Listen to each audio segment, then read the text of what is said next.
This week, it's all about the big players. We just don't mean the big players in crypto. We mean the biggest financial juggernaut this planet has ever seen. Jerome Powell, chair of the Federal Reserve, has dropped a crypto bombshell, and Fidelity, one of the biggest financial institutions in the world, is taking a crack at a Bitcoin ETF. And for you NFT fans, Tezos is setting sail, and just what can you buy with your crypto? Stick around to find out on this week's Exodus Crypto News. Welcome to the weekly news roundup, everyone. I'm Chris Merkel, and if it's your first time here, make sure to subscribe to the channel so you never miss out on new videos every week. Jerome Powell, head of the United States Federal Reserve, briefly mentioned Bitcoin this week, and I quote, "More a speculative asset. It's essentially a substitute for gold rather than the dollar." Don't believe me? Listen to the man himself. It's more a speculative asset that's essentially a substitute for gold. It's incredible. The most influential monetary policymaker in the United States has compared Bitcoin to gold. Now, you'll notice that he didn't call Bitcoin probably rat poison squared. He didn't say it's a fraud, it's a Ponzi, or just outright worthless. We're really making progress here.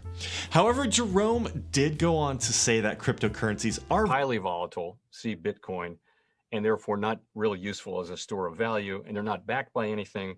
Interesting point, Jerome, but have you looked at the dollar lately? It's backed by... what is it? Oh yeah, it's backed by $27 trillion of unpayable debt. You've got to wonder, would you rather hold fiat currency backed by tens of trillions of dollars worth of debt, or a cryptocurrency backed by nothing? Now, that's a question that we wish someone had asked Mr. Powell.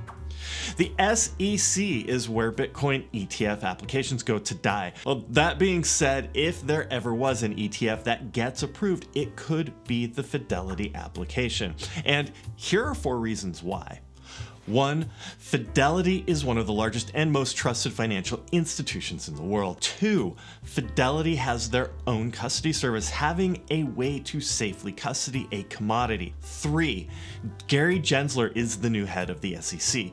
Now, before getting into government work, he taught a course on blockchain technology and cryptocurrencies at MIT.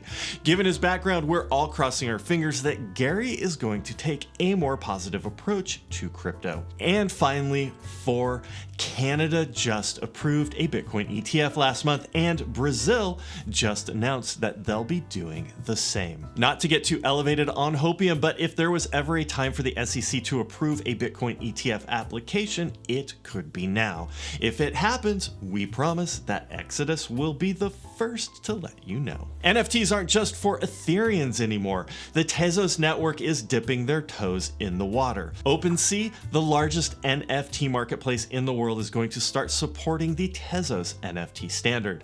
Now, this will provide a much needed alternative for artists who are paying exuberant gas fees to mint NFTs, and allow a whole new cohort of investors to get involved with Tezos NFTs. Now, hopefully it will also encourage new artists to build on Tezos, since they'll be able to sell their artwork on the most liquid NFT marketplace in the world.